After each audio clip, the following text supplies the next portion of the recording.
Hello, and welcome to the We Recommend podcast. This is a movie podcast where every week we recommend a movie for you to watch and then come back here to listen to us talk about. I'm Jesse. I'm Jason. And today we recommend The Big Lebowski.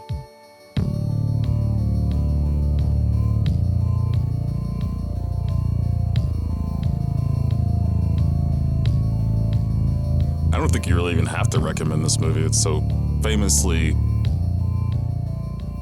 not popular, I guess. Well, what would you call it? How would you say that? I guess it's super popular now. I guess it used to be not very popular, or it's just not as loved as now. It's more of a cult hit. That's what I was trying to say. I just said the opposite thing. Which is a little ridiculous. It's a Coen Brother movie. Like I guess now they have a lot more of not as seen movies. Well, even the Coen Brothers didn't even really care for it that much, or as much as people do. Yeah. Well, yeah, it just seemed like it was a movie that they started working on early 90s and then eventually came out in 98. So it wasn't one that they were super passionate about, I guess, because they let it sit for a while. But I was reading that whenever they write scripts, they'll write together. And that's where they kind of argument everything out. Like they'll start arguing. That's where they get all their arguments out, not like on set. But they fight a lot. Yeah. I mean, behind closed doors. I mean, they're brothers. They have to. Just ring the bell. But I guess they let it sit and they made Barton Fink. They were writing it while they made Barton Fink. And then they made Fargo. And then this came out. So I guess they eventually figured out how to work out the script. And Steve Buscemi was free and was like, hey, we got to do it this week or I got to go. Yeah. I just need about 3 days to do this with my 5 lines that I have. So I guess I want to know, how did you come to The Big Lebowski? That sounded That was weird. wrong. My brother, he came it to me. My brother saw it and brought it home for me to watch. I can't remember. Maybe it was when Blockbuster was still around. We rented it. Not sure. But I don't know. I always liked it. I was like 13 maybe when I saw it. Yeah, I guess I saw it it honestly probably wasn't too long ago. I mean, it'd have to be in like 2012 or something. And the first time I watched it, I was like, okay, these are my favorite directors. Mm-hmm. What did I watch? What is this? I was more interested in the boobies in the end on the trampoline. Oh, I think. okay. So Well, that makes sense as like a 13-year-old. Yeah. And so I guess we should probably talk about what this podcast is. So every week we're going to recommend a podcast, or not a podcast. We're going to recommend a movie. And each week we're going to take turns recommending a movie. This week, this was my recommendation. And I guess the reason that I wanted to recommend this movie is it's just the vibe, you know? It is like every character is just hilarious and everybody wants to be the dude. Like everybody wants to be zen and chill like him. But I feel like going through the movie, like I've watching it like 3 times before doing this podcast. He's like, he wants to be chill, but he has no control. Like eventually things just get so outrageous that he's just constantly yelling at whoever comes up to him, and mainly at Walter. Yeah, one of the really cool things that I've noticed about this movie is who's the guy with the mustache? I can never remember his name. In the very Sam beginning. Elliott? Sam Elliott. Okay, I Our think Cowboy Daddy. He says something about the dude abides, or the dude is lazy for all us sinners. Mm-hmm. I was like, and if you watching this movie, you see that he is constantly getting shit on. Yeah. And I think it's kind of like in a world where full of greed and everybody wants everything to be fair. It's just you've got the dude who has to take all this crap, has no control over it, is the worst equipped to deal with this sort of situation, but he just kind of takes it in stride. Yeah, it's definitely like so it takes place in LA. Just a place where everybody is trying to, cut someone else down, trying to get over, just trying to get over on the next person just so they can make money or get stardom. And then you have the dude who's just, all he wants to do, bowl, hang out with Walter and, oh crap, what's Steve Buscemi's name? Donnie? Donnie, yeah, Donnie. And then just hang out and Chill in do his weird, bathtub and smoke weed. yeah, listen to Bolin on a tape. What? I know. It's like, I mean, I guess it's like ASMR before there's ASMR. It's like, that's his ASMR. He probably just get, every time he hears the, now that I'm thinking about it, it's kind of nice. yeah. Especially if whoever's bowling gets a strike. Yeah. Because then you'll hear the ball hit the ground, hear it rolling. The rolling. Like one of the pins fall down, then you hear somebody, yes. That's probably when he's like, oh, the tingles. But yeah, so this movie came out after Fargo, where they won the Oscar for original screenplay, I believe. I mean, I don't think it'd be adaptive. And they'd later go on to win an Academy Award for Best Picture for No Country for Old Men, which I was debating. So I wanted to start off with a Coen Brother movie. I don't know why. I mean, they are one of my favorite directors, but their movies are a little bit complicated to talk about, I feel like. Holy crap. And for some reason, I thought this would be the easier movie to talk about first. And it's not. Because the plot has no... Yeah, there's really not. It's not important. Yeah. At all. It's just, it's just it's a hang movie. You're just hanging out with these characters. And you're just like, you're not really there for the story as much as you are for the characters and mainly the quotes. I mean, the performances and yeah, it's a very quotable movie. Yeah, so I picked this movie. It's just I wanted to start with a Coen Brother movie, and I thought, I mean, I don't feel like anybody dislikes this movie, but if you are someone that has only watched it once and you're coming here to listen to us and you're like, I'm here to understand why this is a movie that they like or recommend, I'd honestly just say, you know what? Take a day off. Don't listen to this. Rewatch it a second time, and then you'll understand, because every time you watch it, it just gets better and better, personally for me. All right, I think we should just get right into the movie. Yes. So the movie starts, and it starts with a song. What is it, like Tumbling Tumbleweeds? Yes. And it like starts off in the desert, and you just see the tumbling tumbleweed. And then it like, you have the narration of The Stranger by the beautiful, sultry voice of Sam Elliott. I'm just a cowboy. And it's this random, just weird narration where it's like, okay, this is talking about LA and talking about the dude. And it's it has to be probably the weirdest narration. And like, especially opening, because he's just repeating himself. He's just rambling. Yeah. There's really no sense to be made of the narration. It's like, the dude, he's a dude, you know. But it's almost, he's making him out to be some sort of hero.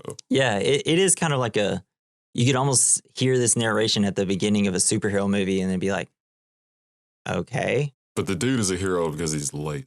Yeah. It's like, he's out there just being lazy enough for the rest of us. Just my hero, my personal hero.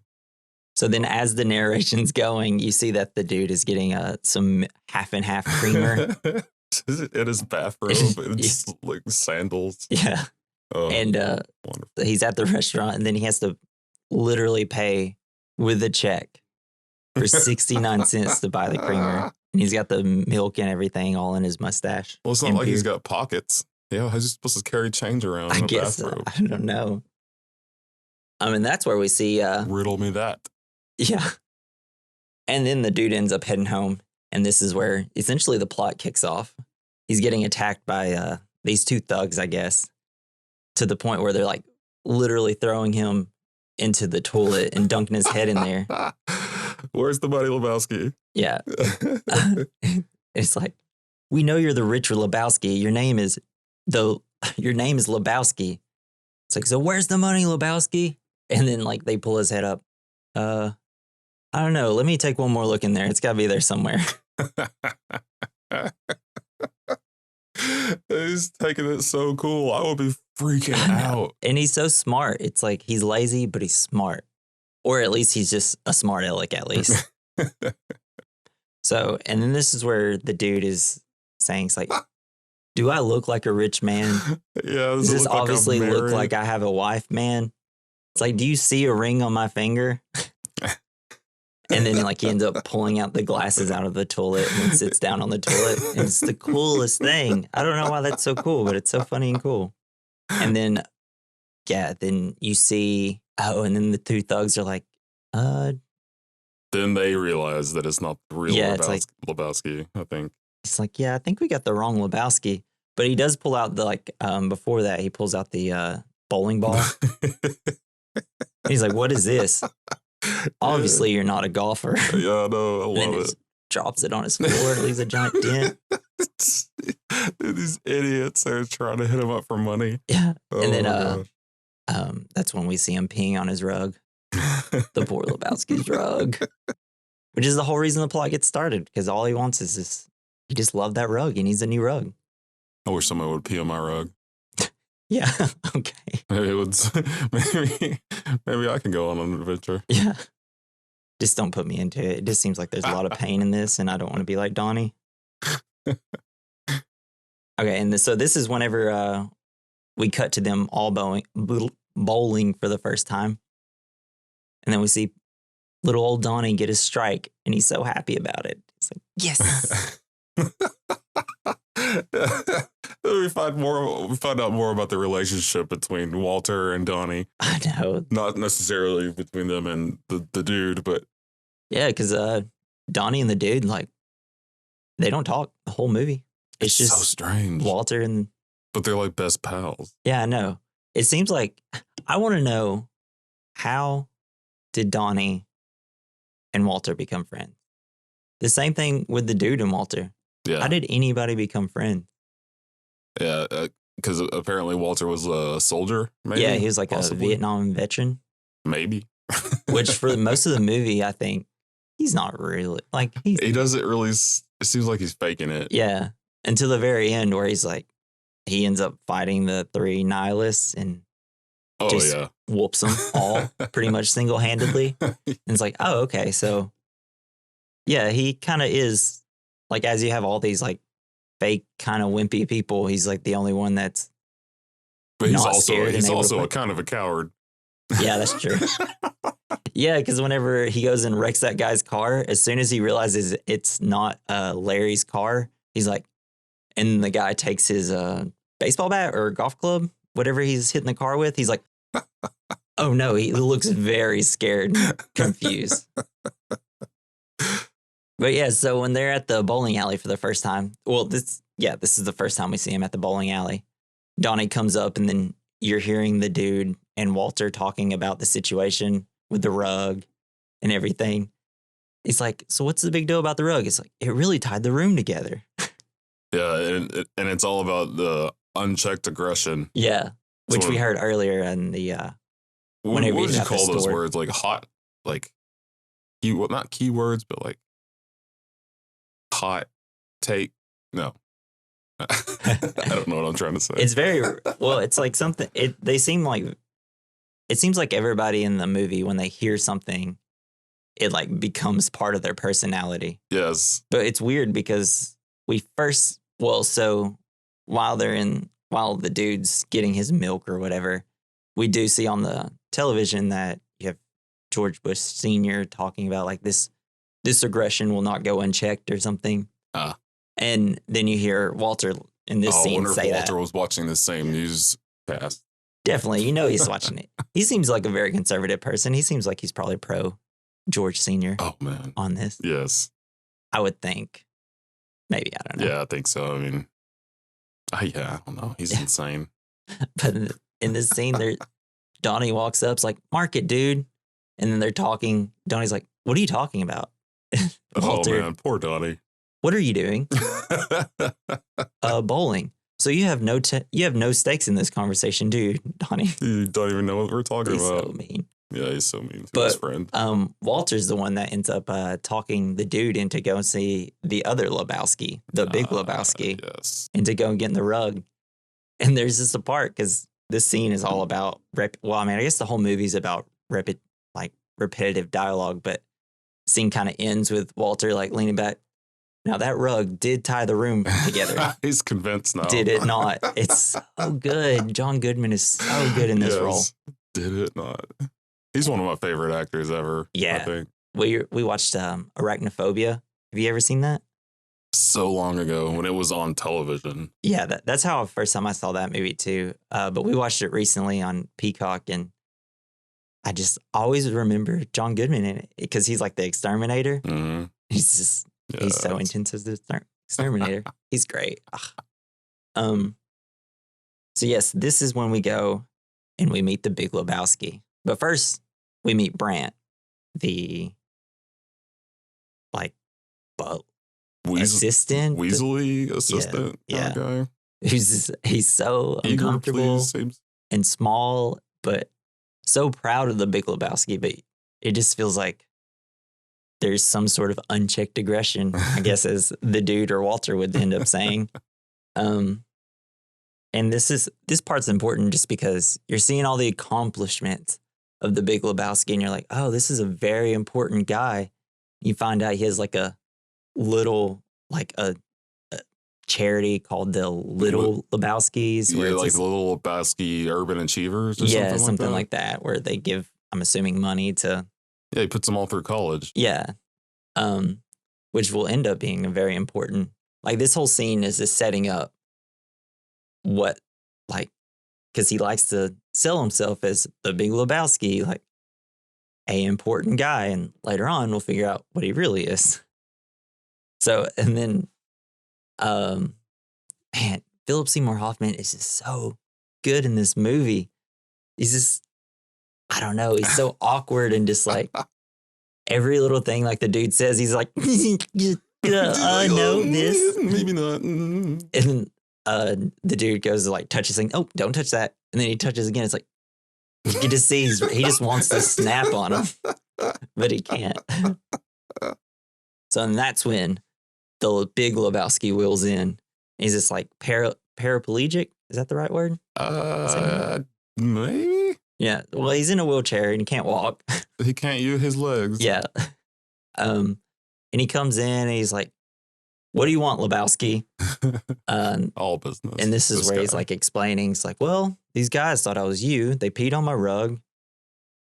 It really tied the room together. It's like, he doesn't give a shit. He's like, yeah, they told him, he told me. Yeah. What do you want? You told Brant. He told me, what do you want, Lebowski? He's just like, I want a rug. He's trying to explain. He's trying to make him get to his, I guess, level of thinking. I don't know, like that. He wants him to agree that this is somehow his fault. And he's like, did I piss on your rug, Mr. Lebowski? No. This leads to probably one of my favorite quotes. It's like, I'm not Lebowski, man. You're the Lebowski. I'm the dude. El Duderino. Or it's like, I'm the dude. The duder. Or if you want to be more professional, El Duderino. I don't think that's quite what he says, but it's so funny. But it's still funny. Yeah. You get the idea. And so it's all leading. So the whole reason that the people that came to get money from the dude is because they thought his wife was Bunny, who apparently owes money all over town to pornographers. That's a hot button issue with the Big Lebowski. Yeah, and that's when he really starts ripping into him about him being lazy. Oh, man. And then as he starts ripping into him, the dude's just like, whatever, puts his glasses on. And just walks out as he's getting berated. Yeah. And I think that's one of the themes of the movie is just, or I guess specifically to the dude is, no one's going to like the dude because they see him as a bum. And, at this point, I feel like in politics in the country, it's all about working. And if you're lazy, you're not a part of society, and they all look down on it. Yes. Where the dude's just like, I'm just living my life. He's living his best life before people live their best lives. Yeah, exactly. So then he exits the room and it's like, Brant comes up and he's like, how'd it go? Oh, it went really well. He said I could take any rug in the house. Yes. Then he walks out with this giant rug. Freaking love it. And so as he's walking out, this is when we meet Bunny. Played by Tara Reid. Yeah. So she's out and she's... this is pre-Sharknado. Yeah, pre-Sharknado. This is pre-American Pie, which I think is the first movie I saw her in. It'd have to be for me. I didn't even know she was in American Pie. You know, she's the creepy guy. She's the apple pie. No, she's the apple pie. She's the one. So she's the girl where the one guy is like just really wanting, like wants to. They're in a relationship with one of the guys. That's not. I don't know. He's the more Weasley guy. I don't really like the actor as much. The guy that bangs Stifler's mom. No. Or Stifler. It's not Stifler. It's not the guy that bangs Stifler's mom. The short. It's not the main guy. So it's the other guy.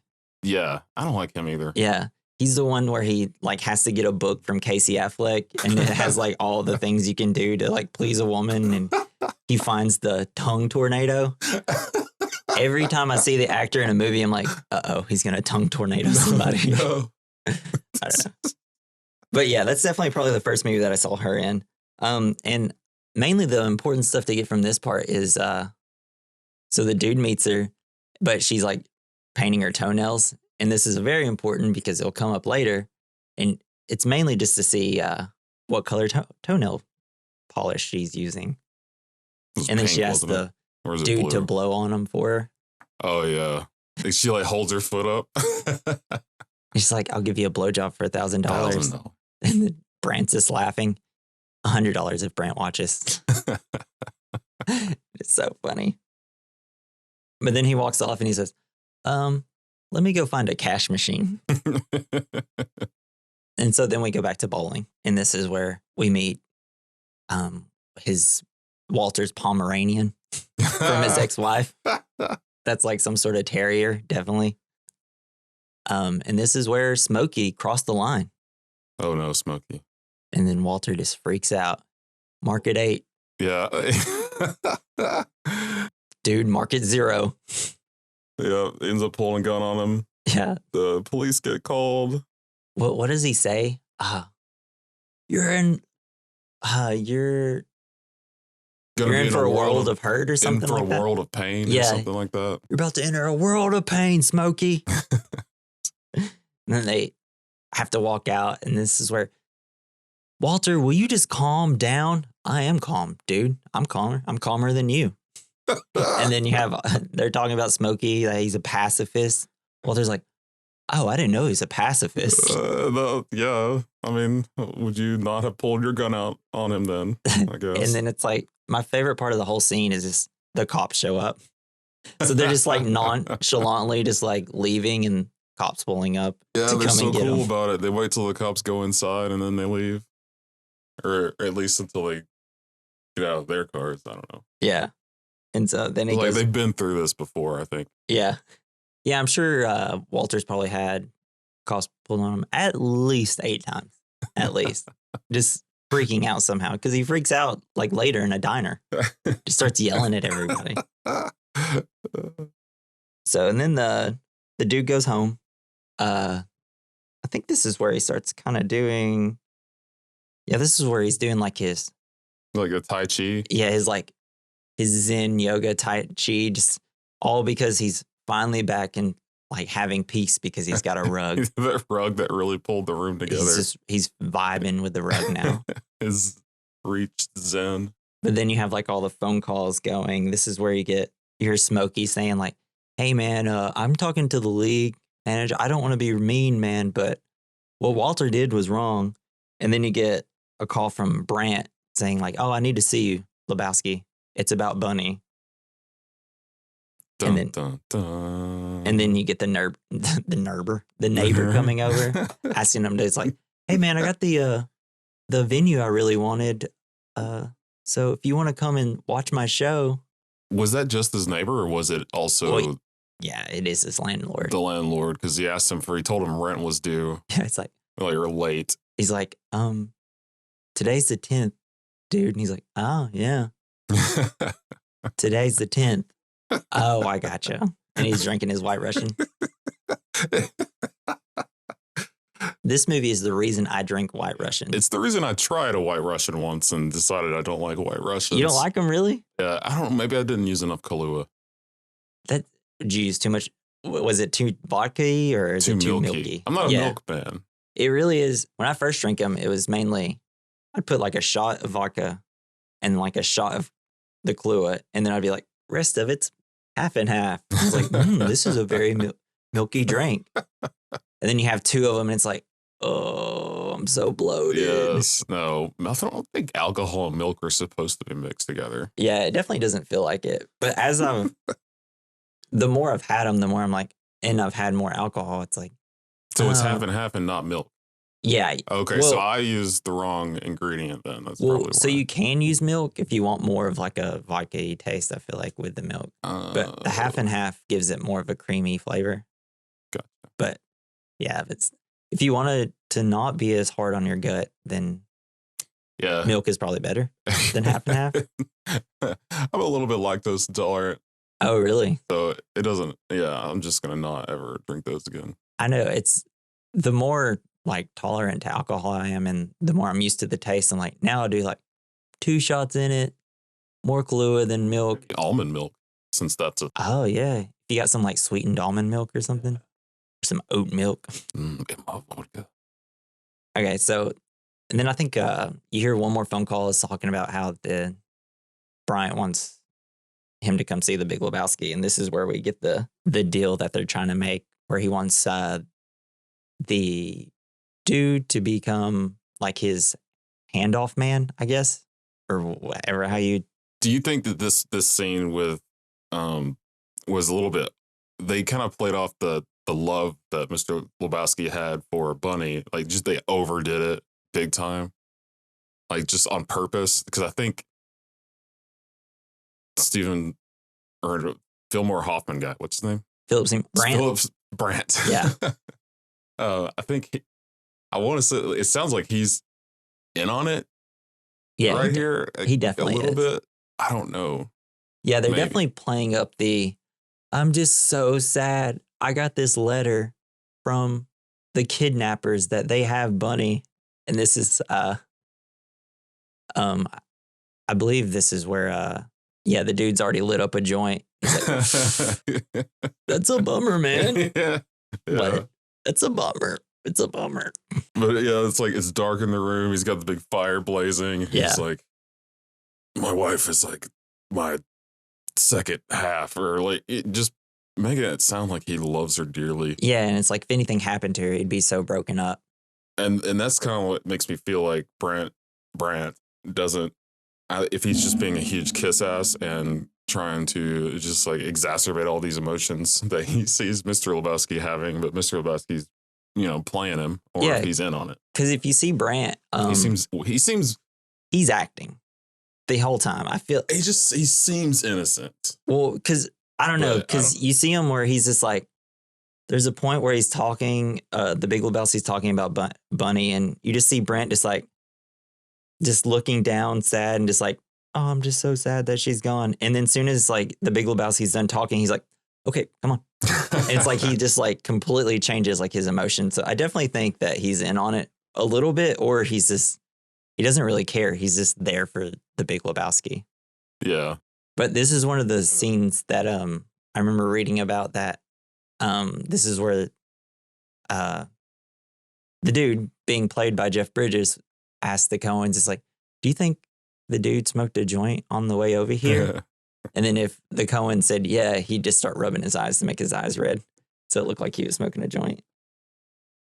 So I guess the important part is that in this, they're going to give the dude $20,000 if he makes the handoff. And that's all he's got to do is make the handoff. But on the next scene, this is where we find out that he ends up telling Walter about the whole situation with Bunny. And this is where they come up with the idea. It's like, Bunny's not actually kidnapped. She kidnapped herself, man. And the Walter starts going off like, I can't believe it. That whore. These rich, lazy people. Even though he's like, dude, come on. The dude's just as lazy. But he's not greedy. That's the thing with the dude. Well, so we kind of think. But anytime money's flashed in front of his eyes as a chance to get some, he's like, oh, okay, I'll do it. Yeah, I'll screw anybody over. It's like the more money he gets offered to him, the more it's just like, you can see that still the American greed is getting to him a little bit. Yeah. But this is where we meet is Jesus. Jesus. I read that he, Turturro, what's his name? John Turturro. John Turturro. That he was originally kind of embarrassed by this scene. Oh, really? I think over time he grew to like it more. Yeah. I don't know. I know, like, everything he did in the scene, like, he came up with everything that he was doing. Yeah. The Coens really didn't give him any direction. So, like, the way him licking the ball as he's bowling, and, like, whenever he has the ball in, like, the little towel and he's, like, shaking it, that was all his idea. It's so funny. I'm the Jesus man. Yes. You don't fuck with the Jesus. And then we learn that he's a pedo. Which is so funny because they show him in the scene where he's not being Jesus the bowler and he's being Jesus the creepy pedophile that has to go door to door to tell everybody that he's a pedo. I didn't make that connection. Yeah, and he's definitely not the same guy outside of bowling alley. It's definitely even creepier probably outside of the bowling alley in like a more quiet way. Maybe, I think, since we work with a lot of people that are like this, maybe we should go ask them what they're like outside of work when they're, Yikes. at the bowling alley. Even. Yeah. It's like, so do you... Let's just fall around some sex offenders and see what they do. See what they're like. Yeah, I think I'll pass on that one. Oh, and this is also, the dude brings up he's trying to say something that John Lennon said. Donnie's thinking he's talking about John Lennon, the Beatle. And so as they're talking, it's like, what was it that John Lennon said? Donnie, I am the walrus. Dude, I am the walrus. Walter, shut up. We're not talking about that John Lennon. So good. Poor Donnie. And that was me. Always just kind of in my own head, not paying attention like I should. And it's embarrassing. Yeah, I think that's what we figured out about Donnie later is that he's just kind of a chill surfer dude. He's just he's there to bowl and have a good time. He's not really paying attention or listening. He's thinking about bowling and surfing. Mm-hmm. And so the dude goes back to his house and he's laying on his rug listening to his bowling tapes. Which is, I didn't know this until just now that he was listening to bowling tapes because I don't remember. Yeah, it's like, the 1980s, like, bowling playoffs or something like that. And then he opens his eyes and he sees for the first time Julianne Moore as Maud. And he gets his lights punched out. And this is where we go to the first dream sequence. We hear Bob Dylan, the man in me, not the men in me. Oh my gosh. You know that Bob Dylan song, the men in me. No, but I think I've seen that movie though. Yeah. And so that's the first time we meet Maud. And then we cut to where he's like, and this is like an important scene because he only sees Maud for like a second, but you see like the two things that the dude like desires in the movie now, which is the rug that she's flying on and now Maud. And then we go to the handoff. So I think I got this wrong, or I remembered it wrong because they're driving along and the dude's in the car with Walter. Mm-hmm. The dude is driving. No, so he goes and picks him up and gets out of the car to greet Walter. And the Walter's got like a briefcase on him or like a satchel or whatever filled with his tidy whities. It's kind of like a man purse. Yeah, almost. something like that. Like a satchel. Yeah, something you put like a laptop in, maybe. Before, but laptops weren't really around. Maybe it was because laptops back then were like 50 pounds. Yeah, it'd almost be the size of a desktop at that point. I don't even know. Yeah, they'd be huge at that point. But the Walter is talking to the dude and says, "Hey, it's like, here, take this. I'll drive." And dude's like, "What is this?" And Walter's, "The ringer." It's like, what do we need a ringer for? And then this is where Walter's talking about, it's like an easy, simple plan. It's like, what we're going to do is we're going to give them the ringer that's filled with all of Walter's tidy whities. And then that he's going to, And then whenever they get the girl, he's going to beat them up. And then they're going to walk away with the money and Bunny. But whenever the kidnappers call, which is the nihilist, really, played by Peter Stormare, Flea, and I don't remember the other guy. He's very familiar. He's got one of those faces. One of those really forgettable faces. Yeah, it's like I know he's in something. And names. I want to. Is it Steve Merchant? No, I don't know. But everything gets kind of. Flea's scripted name there is Kiefer. Kiefer, like Kiefer Sutherland. Oh, I was thinking Keef, as in the drug paraphernalia. Oh, maybe that's it. Yeah, because it's Red Hot Chili Peppers. They love drugs. Yeah. What? Them? I don't think so. They don't look like drug addicts at all. But I love this part because the dude didn't know what Walter was going to do, and then Walter gives him the bag full of underwear, and Walter is the most quickly and easily corruptible person. Yeah, he really is. Anytime he can find a way to one up somebody, he does. He seems like he's all, I wouldn't say straight shooter, but he has values and he sticks to those values. But as soon as money's involved, he's like, okay, here's how we're going to screw somebody over to get more money. Exactly. And so his supposed to be simple plan all goes awry whenever they call, because he has a car phone or whatever, like a portable phone for the kidnappers to call him. And they're like, so here's what you're going to do. You're going to throw the briefcase outside of the car window down under a bridge. So it kind of throws all of Walter's plans out the window because he's going to beat him up. So he comes up with a new plan where Walter's going to jump out of a car and then the dude's supposed to take over. And then Walter's going to threaten him with an Uzi. So Walter's like, all right, when I get down to 15, I'm going to jump out of the car. And then he goes and jumps out of the car. He's like, take the hill. And he jumps out and he takes the Uzi. And then the Uzi starts shooting him and the car. And then the dude's panicking and just runs straight into a telephone pole. And then all the nihilists get out of the way. On dirt bikes, as I remember. And then after all this, the dude's like, did that go to the plan? Walter's like, forget it. Let's go bowling. Let's go bowling. And then it's very important that they leave the briefcase of money in the car. Because then they go bowling. And then you just have the dude sitting there with the phone just constantly ringing over and over and over.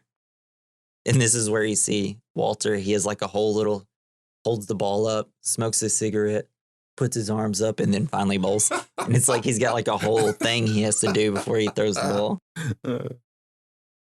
Ridiculous. That. What do you call that? I don't know. Yeah. And Walter walks up to the dude and he's like, it's like, man, what did we do? Walter's like, what's the problem? It's like, what's the problem? What are you talking about? When this is where Walter is being more like the dude, yeah, whatever. And then, but the dude is just flipping out on the inside. He's like, we killed that girl, man. They're going to kill They're going to kill Bunny. Walter's like, he's not going to kill anybody. She kidnapped herself. This doesn't mean anything. And then they walk out and then they see that the dude's car is gone. It's been stolen and it had the money in it still. Oh man, his car is a piece of crap. Yeah. And it only gets worse from there. I think I just relate so much to the dude. Maybe the Coen Brothers knew people like me and they're like, they need a hero too. Yeah. Well, so apparently the dude is based off a producer they knew. So it's he was exactly like this. He was a lazy guy. He was called the dude. No kidding. Yeah, I guess this was the producer of their first film, Blood Simple, which is amazing. Blood Simple? Yeah, I have let you borrow that once. But yeah, so I guess it's just a chill dude that they knew that dressed up exactly like him, long hair, wore sunglasses all the time, smoked weed all the time. I also read that it was loosely based off of an old movie from 1939, The Big Sleep. The Big Sleep, which I have not seen or know anything about. Yeah, I did mean to watch that before this to kind of see. I want to say he's a detective, though. Yeah. At least that's what I got from reading. And I think they also kind of got something from like Robert Altman movie. I can't remember what it's called. So yeah, so the car's stolen. So he goes back to his place and he calls the cops. And you have like a really serious cop and a really like cop that's just like really into taking down everything that the dude says. And it's like, oh, these are the new guys on the force that they sent over because they didn't want to deal with it. Exactly. It's like, so they stole your car? It's like, yeah. Do you have anything in it? Well, I had my tape deck, my Credence tapes, and a briefcase. Oh, what was in the briefcase? Oh, papers, business papers.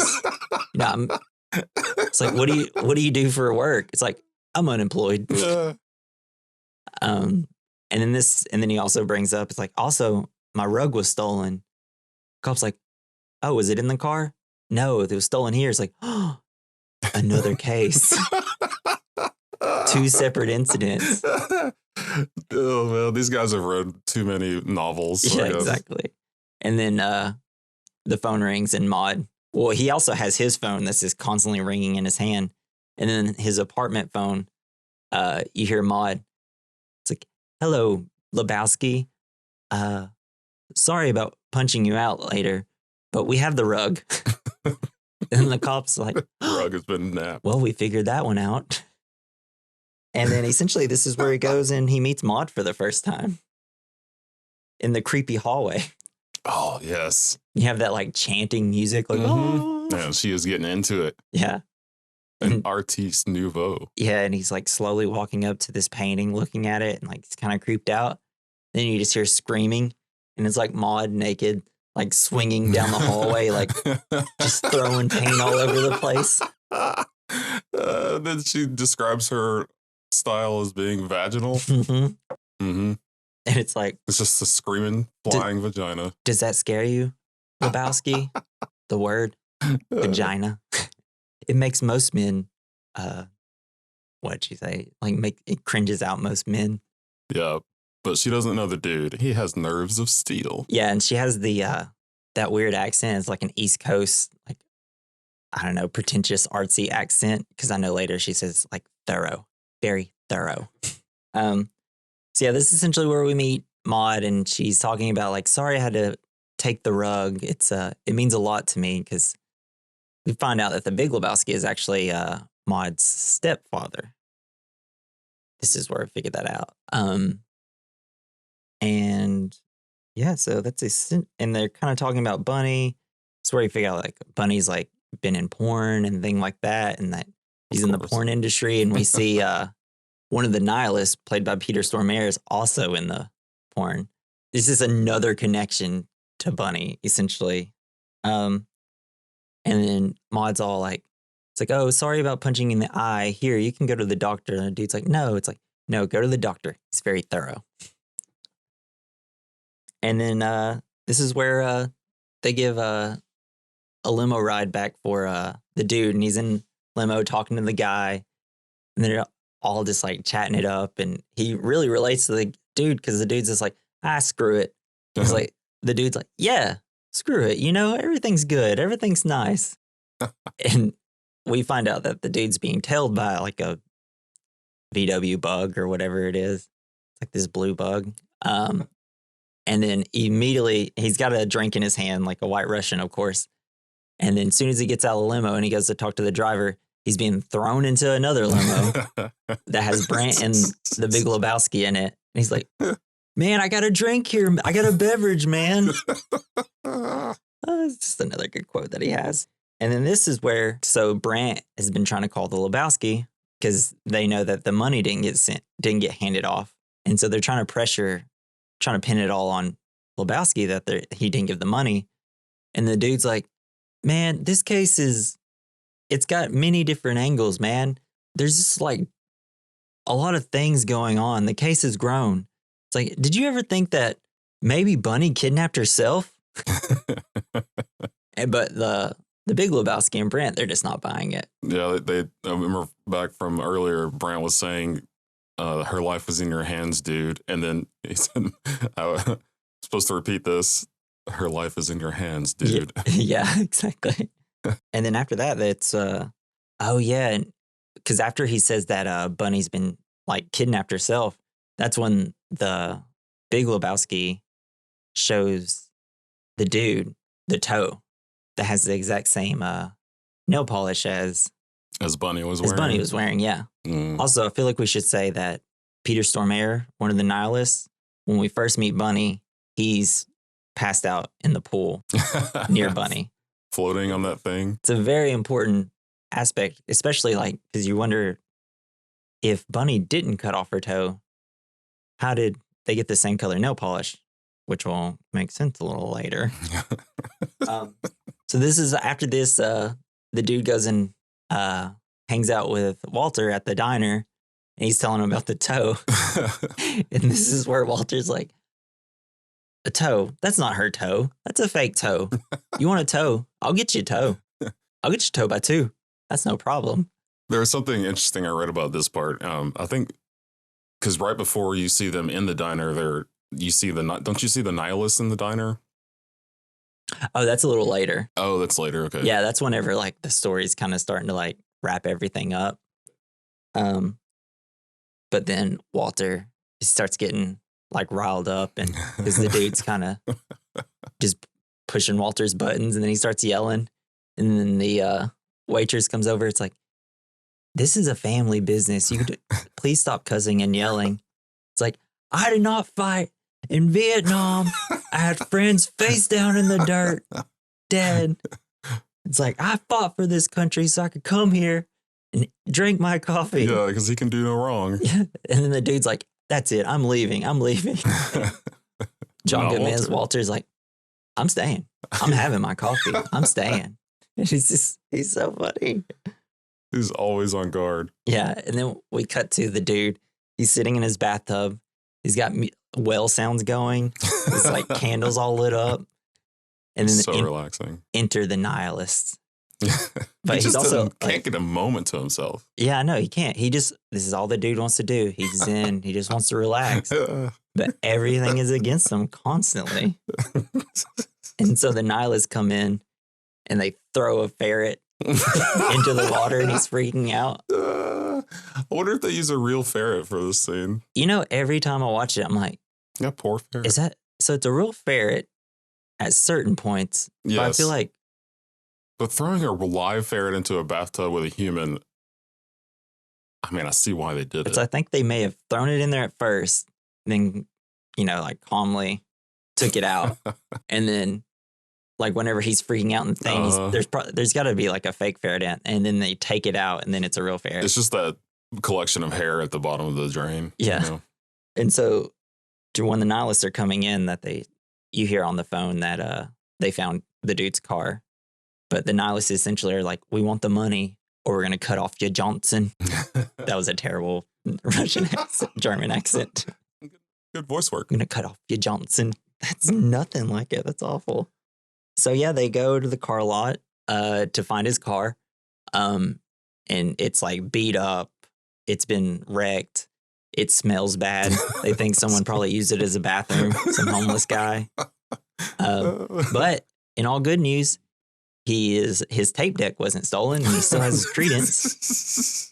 Was it a tape deck or was it 8-track? I think he said it was a tape deck. It was a tape deck. Okay. So then we cut to the dude. He's at the bar.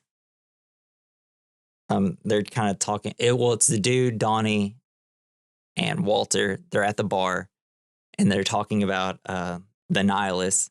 But Walter's like, they're Nazis. It's like, no, man, they're nihilists. And Walter's like, nihilists?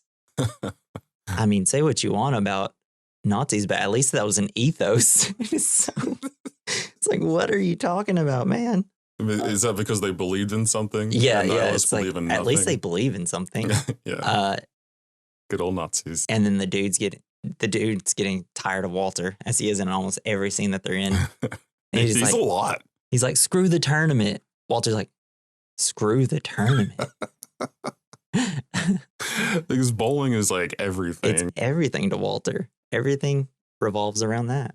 And then this is where we meet the stranger, Sam Elliott. Yes. And it's like this weird cowboy where it's also the first scene. It's like is he kind of into the dude? I think so. It's I like, think I he's in like your love with him. style. Yeah. It's like, the dude's like, I like your style too. Got the whole cowboy thing going for you. Mm. Then he says the line, it's like, sometimes you eat the bar, sometimes the bar eats you. I don't get it. Yeah, I don't know. Do you think they made that up for this scene? I mean, it has to be, Who right? eats the bar? I mean, I think I may have heard that before. I think you're lying. The bar. Maybe not. I guess And Jesse's not a lighter. Is this does he say it in this one? Or the next time we see the stranger? Because what does he say? It's like, can I ask you something? Why you gotta cuss all the time? I don't know. Maybe, I think that was at the end. Is that the ending I one? don't know. It might be. And then Maud calls. And so he's got to go visit Maud again. And this is where we have like, he goes in to Maud's house and then you see just this weird, skinny white guy sitting there. Just laughing at stuff. Played by David Thewlis. Thewlis? Or anybody who loves Harry Potter. Lupin. For real? Yeah, it's Lupin. Huh. Not lupus, the disease. No, not lupus, the disease. Lupin, the disease werewolf. But, yeah. Oh, okay. Yeah. So this is, and then Maud comes in. This is where we learn that Maud knows who the Nihilists are because they recorded a record with her. I think the band's name was like Autobomb or something like that. And then she's like, did you get the money back? And he's like, there's a lot of different elements to this case. It's a very complicated case. And then she says she'll give I'll give you 10% of the money if you can find it for her. Which at this moment, we don't really understand why she's wanting. Well, we know, I guess, because it's technically her money. But I thought it belonged. Well, we don't know at this point. Yeah, we don't know at this point that it's actually her money. And this is where she's like, you need to go to the doctor. And it's like, why? It's just a punch. And then he goes to the doctor and it's like, he's listening to his Creedence tape. And then he's at the doctor and doctor's looking at his ears while he's listening to his music. And then the doctor's like, all right, stand up, take your pants off. And he's like, no, I got hit in the eye. We've all been there. And then it just cuts to him like banging on the roof of his car, like listening to more Creedence. And he's like, why is he so happy now? He's just so happy now. I don't know. I mean, he's got his car back. Had like a cavity search done though. Like, I guess he still thinks he has the money. Or does he know if he has the money yet? I don't think so. He doesn't have the money, but he knows if he finds it, gets $100,000. Yeah, maybe. His greediness comes back into play. Yeah, maybe he's just happy to have his tapes and his car back. His car. He's vibing. He's smoking a joint. Back to normal. And then he goes, and then he sees someone following behind him, and he goes to flick out the joint, but he goes right back into his car, and he's freaking out, and then he wrecks into a trash can. This has happened to me before. I didn't wreck into a trash can. It was a guardrail. But you did oh, really? But yeah, because you threw a cigarette? No, it was a joint. And I ended up burning holes in my seat, and it happened more than once. But anyway, been there. But this is where he finds Larry's homework. Larry the dunce, essentially. He's got it's like his whole paper is just covered in red from like all the teachers' remarks from it. Not a smart kid. Yeah. Took a crappy car. Probably had a really good time in it. Yeah. I mean, definitely. And he may even defecated in it. We don't know. And then the dude goes to the neighbor or the landlord's dance where we see this weird little awkward. He's like in like a nude suit that has. I know no one at home can see this because it's an audio medium, but Jesse's actually dancing. It's just like, I swear, I do wonder like how many people in LA have literally rented a venue and had like 5 people come to see their little awkward dance that is bad. Oh man. I'm assuming like it has 1,000 every day. Yeah, it has to happen a lot. And then you see but not only did the dude go, he brings Donnie and then even Walter ends up showing up. Yes. And it's like, it's just why did they come? It's like they're just such good friends. Their lives revolve around the dude. Exactly. Probably. And so like the whole landlord, you find out that Walter comes in and he's got information about Larry because they need to get the money back. And Larry has a father that's this writer for like 4 seasons of a show called Branded that apparently Walter loves. And so they're talking about like, oh, he lives on this street by the, what was it? The In-N-Out Burger? Mm-hmm. And dude's like, the In-N-Out Burger's on this street. I said, it's near the In-N-Out Burger. Come very he just important wants later. In-N-Out Burger. Yeah. Just a weird name for a restaurant. Yeah, I know. The old In-N-Out. Well, and then you got like Whataburger. It's like, that's also a weird burger name. Five Guys, weird burger joint names. Also very strange. Like, really, I mean, Burger King makes sense. McDonald's, that makes sense. But like, yeah, In-N-Out. Well, you have to think of a name that says, yeah, we got burgers, but we also might have sex. Yeah, if you're not, it's like going to the old In-N-Out Burger or the Five Guys Burger. That's true. I guess, well, hey, I mean, like, food and sex, I guess, 2 things everybody wants. You gotta stand out. Yeah. So then they go to visit Larry and they see that they're out front of his house and they see that he has a red car. And the dude's like, he spent it all. It's like, that's not $1 million car, man. It's a really nice car, but it's not $1 million car. So they go, they knock on his door and like their like maid answers, or like I guess it's more of a nurse / maid because he's taking care of Larry's father, who you find out is in an iron lung. Yeah. Iron lung. Oh He's my like, gosh. Nice to meet you, Miss. I don't remember. He's yelling at him for some reason. He's just like, nice to meet you. It's like a big fan, especially of the earlier season.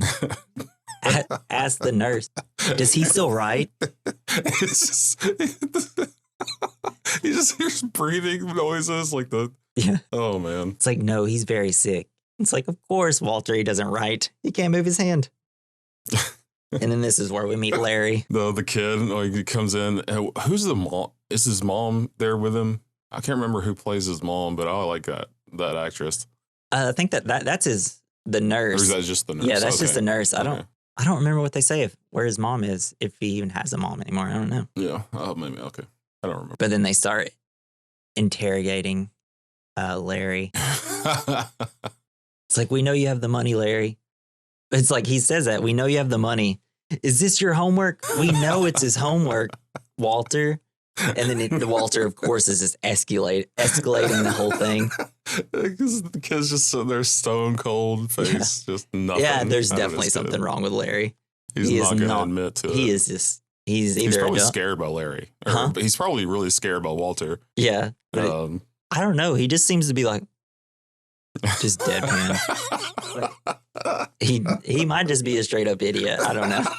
Nothing is behind those eyes for sure. No. But then Walter starts, oh yeah, Larry? Okay. You want to see what happens when you fuck a stranger in the ass?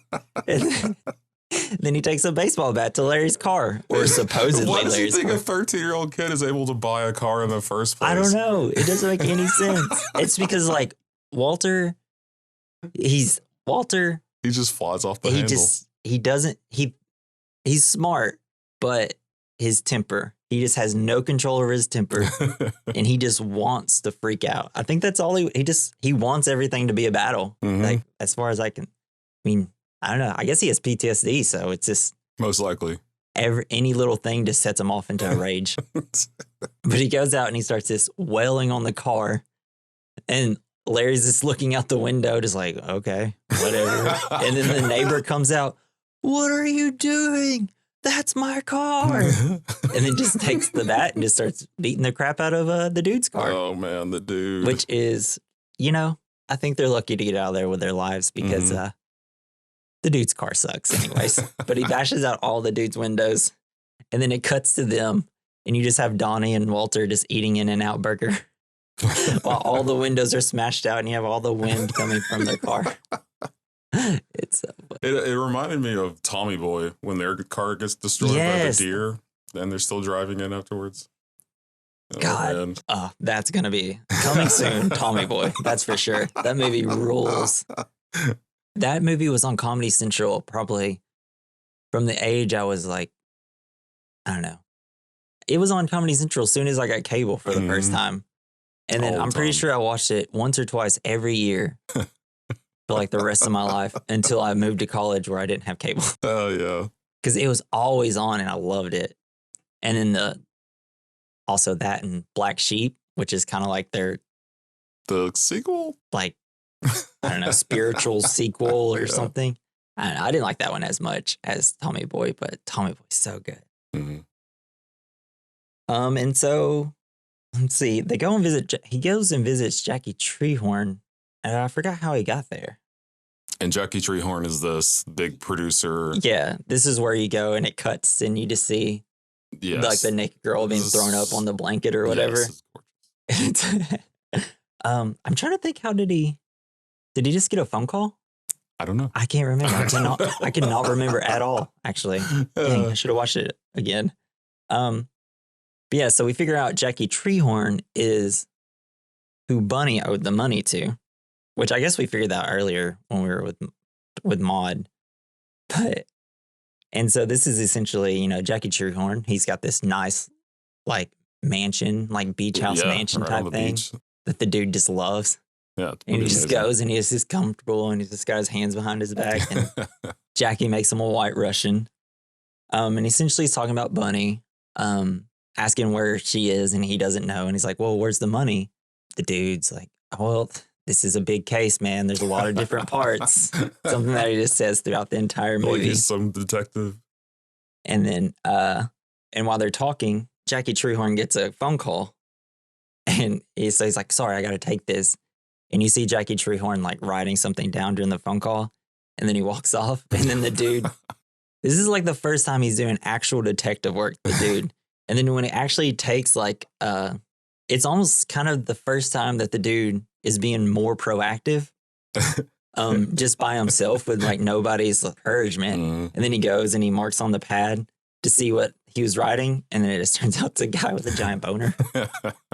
It's like, what in the world? Why? What was on the phone call to make him do that?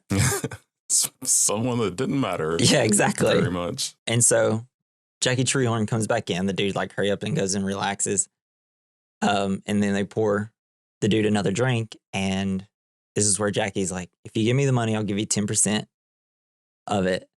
And then as he's drinking his drink, he starts getting weaker. It's like, oh, I know who has it. Larry has it. He's this 13-year-old kid. And then, of course, Jackie Treehorn doesn't believe him. And then he passes out because he got drugged. And this is, every time I watch this movie, this dance scene is probably my favorite part. Yeah, it's really cool. It's just when it opens, it's like a Jackie Treehorn presents, and you got like a bowling ball going between like two things, and then like, or not the bowling pin, and then you have two bowling balls, and then the pin slowly goes up to make it look like a penis and balls.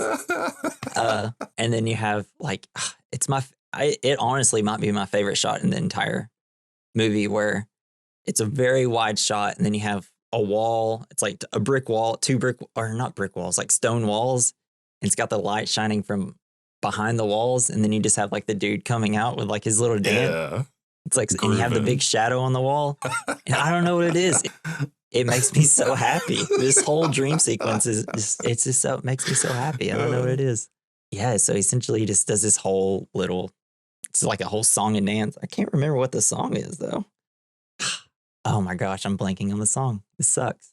Oh, me too. It's like something my condition was in. My condition was Yes, in. exactly. Oh, he's doing his little, and he's like in like a plumber, like Yeah. worker suit, like from the porn. Yeah, he's gonna be in a scene that we porn saw movie. earlier. And he got Maud in this whole Vikings outfit, Yeah. which apparently Julianne Moore was pregnant, and that fit was like stiff, so she couldn't dance at all. And then he's like, you got all these women with bowling pins in their like giant, like dancers that usually have like giant flowers in their hair or something, but he has like bowling pins for them. And then he's like going between their legs as he Like he's going down as a bowling ball. It's a big production. Yeah, I know. It's amazing. So oh yeah, and in the dream sequence, there's a part after he gets like goes through the bowling pin, when he's as the bowling ball, kind of cuts to a second where you have the three nihilists with their in like red outfits with the giant scissors, like chasing him.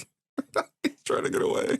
And then it like cuts to him actually running like just in the street, and he gets picked up by the cops. Oh yes, By the meanest cops. And essentially, they're trying to say like Jackie Treehorn told us that you interrupted his party and you like started acting crazy, and then he's trying to explain to the cops like, no man, he drugged me, man.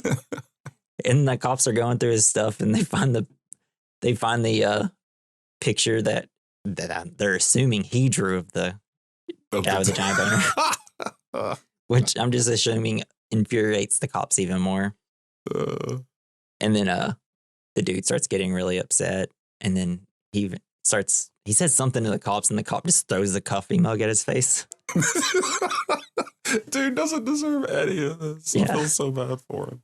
They kick him out. Says like, don't come back to, where do they live? It's California. It's a really fancy area. Starts with an M. An N? M. I don't know. All I'm thinking is Maui, Miami. That's not Myrtle California. Beach. Literally only thinking of things outside of California. I was thinking Pasadena from before, but it's not Pasadena. Yeah, I can't. It didn't really matter. Yeah, whatever. And so he's like taking a cab, and it's this guy listening to the Eagles, and the dude's all frustrated, beaten up. It's like, can you turn this to something else? It's like, it's my car or whatever. And he's like, I hate the Eagles, and the guy throws him out. It's so weird. Why do the Eagles get so much hate? I don't know. Have you met anybody that hates the Eagles? No, but for Christmas one year, my grandmother gave me an Eagles CD, an album, but it was guitar plays the Eagles. So it was just covers of guitar only. Oh, really? It was really weird. That is a weird gift. Thing to give someone. But I know from whenever I used to work at Home Depot, multiple people there just did not like the Eagles. It was weird. There's this one guy who he hated the Eagles. And I think it's because they're a rock band, but they're not really. Like soft rock? They're like a weird soft rock band during an era where, I don't know. It was all about the hair and stuff. Yeah, they weren't really. I guess they're kind of just a weird band. They're like softer than anybody, but they're also. They're not Flock of Seagulls. Yeah. But they're a different bird. Yeah, I don't know. I've always liked the Eagles, personally. I do know one of the people, he hated the Eagles. The Eagles at Home Depot. So me and one of my buddies, Justin, we when he was around, we just start like speaking the words of Hotel California, but trying to do it so nonchalantly that he wouldn't we try to do as much of the song as we could until he realized what we were doing to him. Mm. I always was the reason that we lost. That's awesome. So, but the important part of this whole scene really is that as he gets kicked out of the car, a car drives by and it's like zooming in on her, and we realize it's Bunny. And then it slowly zooms, and she's singing, she has the song Viva Las Vegas playing. And then it zooms in on her toes, and she has all 10 of them. Her pinky toe's still there. Still got it. And then the dude, he finally gets home. He's beaten up, comes home. His apartment is entirely trashed. I'm assuming by Jackie Treehorn looking for the money because they didn't believe him about the 13-year-old. And then comes home, and Maud's like, do you want to have sex? Oh, it's like the first good thing that happened to the dude the whole time. Yeah. And then he's just laying in bed with her. He's smoking a joint. And she's like, so what do you do, Big Lebowski? And it's like, oh, he smokes a joint. I dabbled in the music industry. Like, oh, yeah? Yeah. I was a roadie for Metallica. Then it's like I was a part of the Seattle 12, 7, something like that, whatever that is. Apparently, the dude that they based the dude off of was actually in whatever the Seattle 7 is. Oh, cool. But then he's like, I just do this and that. And then he gets up, makes him a drink. And this is where, and then you see Maud doing this little weird little the thing. yes. And it turns out she's trying to get that sperm It helps way with down in there. conception. And he does like a perfect spit take where he spits all of his White Russian out. So funny. Oh, God. But this is also where we find out that the Big Lebowski is poor. He is living off of Maud's, what did she call it? Allowance. And that we figured out that he took the money out of the little Lebowskis that we learned about earlier in the movie. And this is where the dude puts it all together that the Big Lebowski has set this all up. He's a sham. He didn't set it up, but he's taken advantage of a situation. He didn't even want Bunny to come back. He just wanted the $1 million. So the dude's calls Walter, and Walter, we forgot to mention earlier. So the dude, Walter and Donnie, made the playoffs or the semifinals for bowling, but it's happening on a Saturday, which is Shabbos, something Shabbos. Whatever that is. Because find out Walter is a practicing Jewish man, I guess, whatever you'd call it. So he can't drive or do any work. Oh, yes. So he's calling him. He's like, I can't drive unless it's an emergency. He's like, I am calling. It's an emergency, man. Why would I call? And then finds out that, and then they get in the car, and that's where he explains everything about the Big Lebowski being poor and everything like that. And then Walter's like, so I don't understand how this is an emergency. And so they go to visit the Big Lebowski to confront him about everything. Man. Because Walter's just getting upset. Because they go and confront him. It's like, you didn't even want Bunny back. You were hoping she'd be dead so you could just keep the $1 million. Mm-hmm. But before all that, they actually find that Bunny wrecked her car into the fountain. And she's just like, they go to see the Big Lebowski, you see Bunny just like out completely naked, just like running in the backfield drunk or whatever. I forgot to say that before all this, so he sees that the car that's been following him, he sees is at his house, like just staked out at his house. Lebowski, or the dude, goes and confronts him. Turns out that that's a PI hired by Bunny's parents because Bunny was a runaway and they're trying to convince her to get her to come back.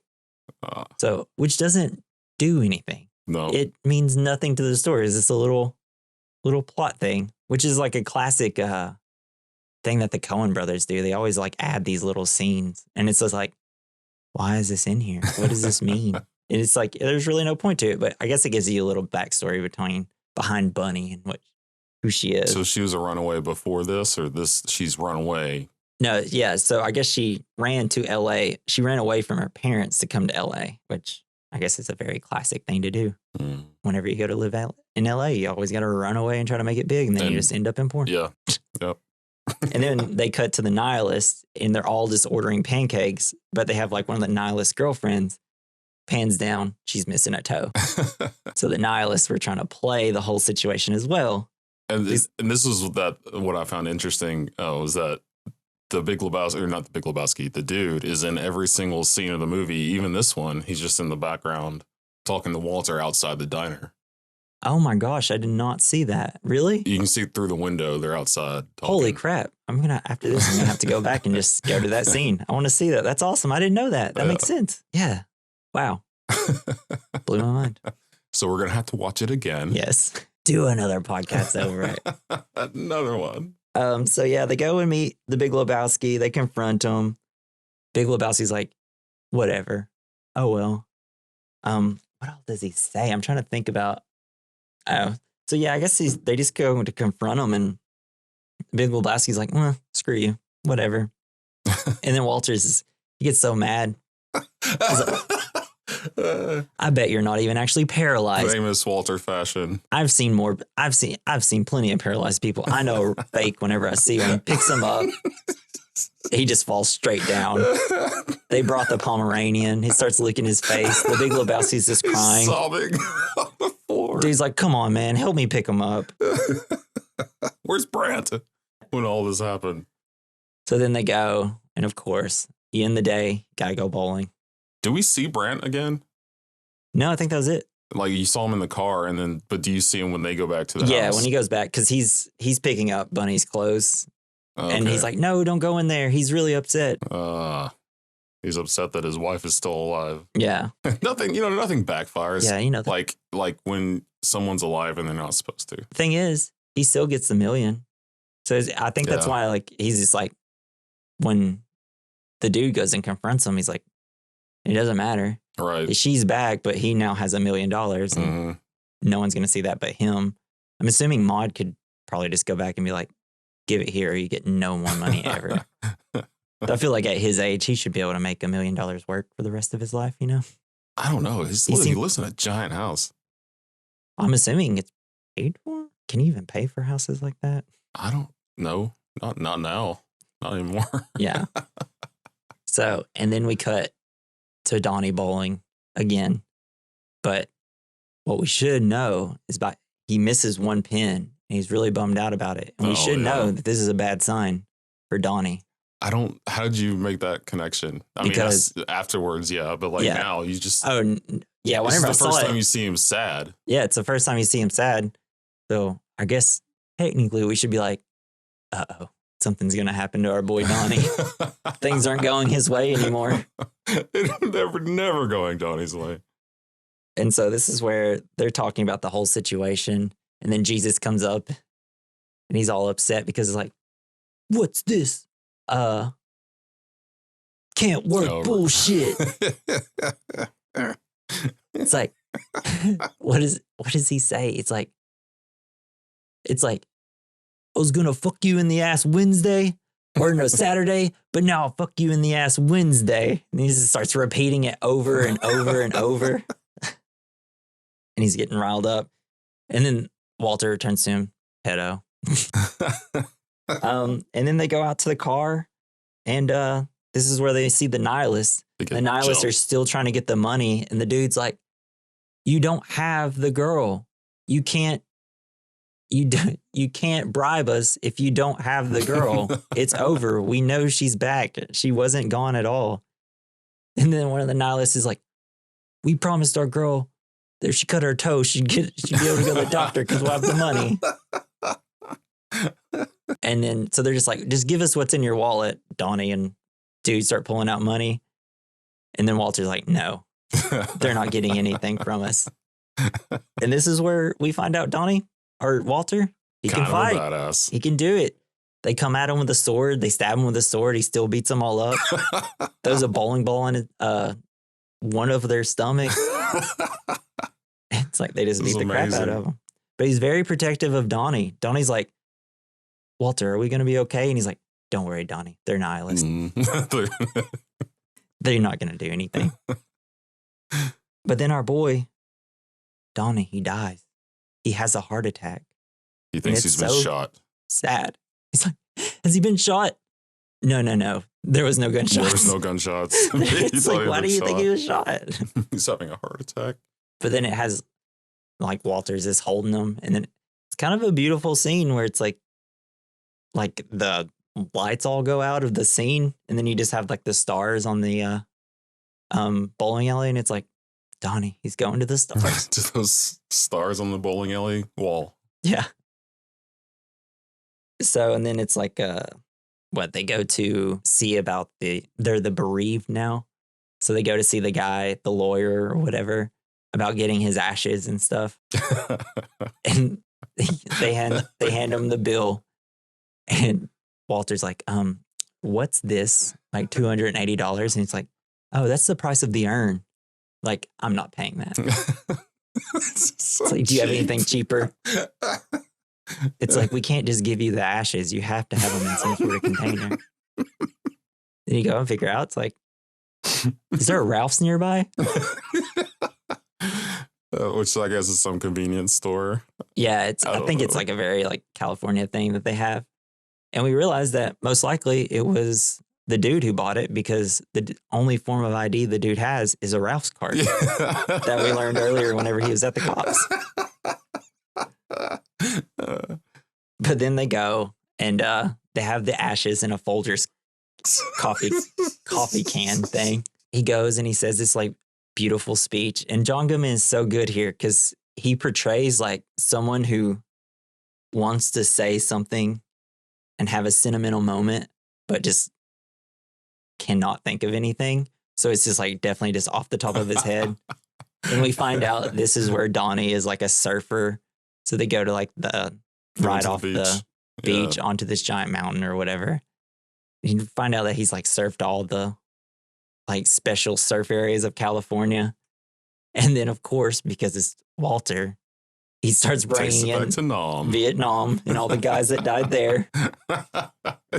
And then he takes the lid off and he just starts shaking it. Not out into the water or away. Shake it up and down. Just starts shaking it right in front of, and it's just getting all over the dude who is just so annoyed by the whole situation. I love how thorough John Goodman is. Walter is emptying out this can. He like tips it over and hits it a couple times and then starts like beating it. Yeah. He's like, turns around and sees dude covered in ashes. He's like, oh man, let me get that for you. I'm so sorry, dude. I'm so sorry. Dude gets upset. It's like, Walter, why is everything such a travesty with you? Poor guy. But then it's like a sweet little moment. Walter's sad. His friend died. And then he just pulls the dude close, gives him a hug. Yeah. And then what do they do? What does Walter say? Let's go bowling. Let's go bowling. Let's go bowling. In memory of Donnie. And then we cut back to the bowling alley. The dude's at the bar. I guess the bar guy is like, how's it going, dude? He's like, it's all right. You know what they say. Sometimes you eat the bar. And then Sam Elliott walks in. And then it's favorite cowboy. And this is where the best, I think personally, this is probably my favorite quote. You know, the stranger's talking to him, Sam Elliott is, and it's like, you keep it easy, dude. He's like, I will. It's like, I know you will. And he's like, yeah, well, the dude abides. Yes.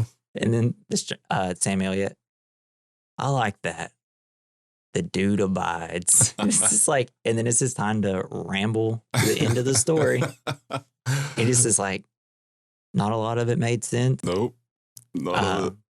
It's like, but it was pretty funny the whole time, except the last part when Donnie dies. I didn't like that so much. And then the movie just kind of ends. But I do like this part. So like behind the stranger, you have like a guy bowling and he just hits all of them. He just strikes after gets strike. A strike. Do you think they got that first take?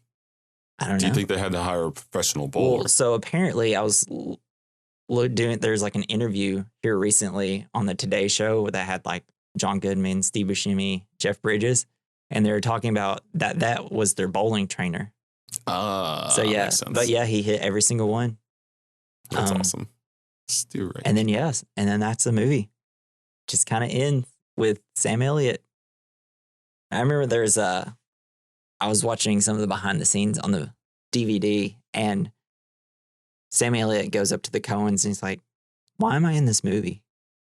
And the Coens are like, we don't know. We don't really have a reason for you to be in it, but you're in the movie, so just do your thing. You made a pretty good stranger. Yeah. So I want to know, what is your favorite scene of this movie? It's got to be in the beginning when he's getting his ass kicked by those guys. When he gets attacked, yeah. I love it. Just some of his all of his quirky remarks. Yeah, I know. I'd say that's probably my favorite.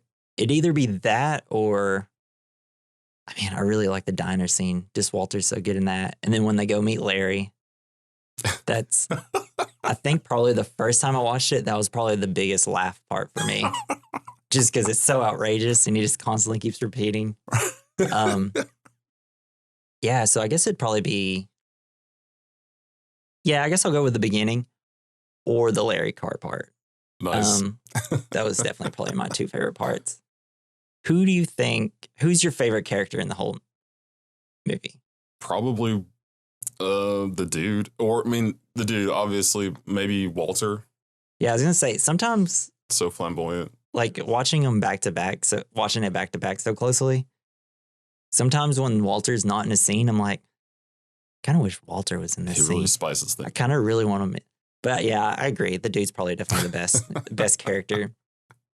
And probably, I was going to ask what the best performance is, but it still would just be between the dude and John Goodman. But yeah, so I guess that's episode 1. You know, this is, we're getting closer to stardom. The 2, we're halfway to 2. And you know, the whole reason we really wanted to do a podcast wasn't just to talk about movies. It's really to get rich and famous, which everybody does through a podcast, right? And it's already working. It's like we're tired of working in a factory, so please just just listen to our stuff. Listen to our podcast. You know, like us on things. Yeah. Get a like and follow, right? Is that what you do? Like, follow, subscribe, leave good reviews on Apple iTunes, I guess. I don't know, whatever. I don't have Apple products, though. Yeah, I do. But only 5 stars. Apparently, you're not supposed to leave anything under 5 stars. Yeah, they don't let you. That's illegal. And even if you don't like our podcast, you don't have to listen anymore. Just give us 5 stars. It's also it's going to be rough because we've never done this. We're also not, people who do things like this often. I barely even talk to people throughout my days. So now I'm supposed to sit here in front of a microphone and have long conversations.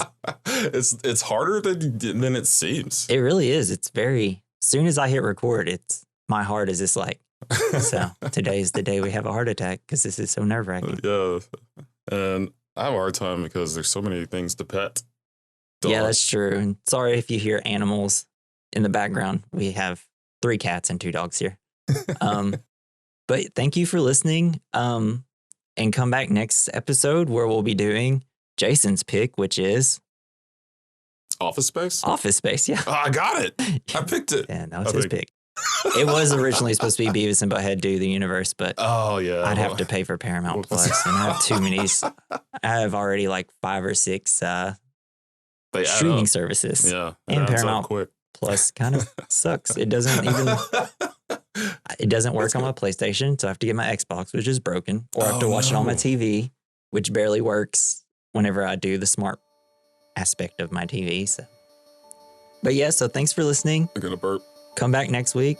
Let's get out of here for Jason Burps. And this has been We Recommend. I'm Jesse. I'm Jason. Thank you.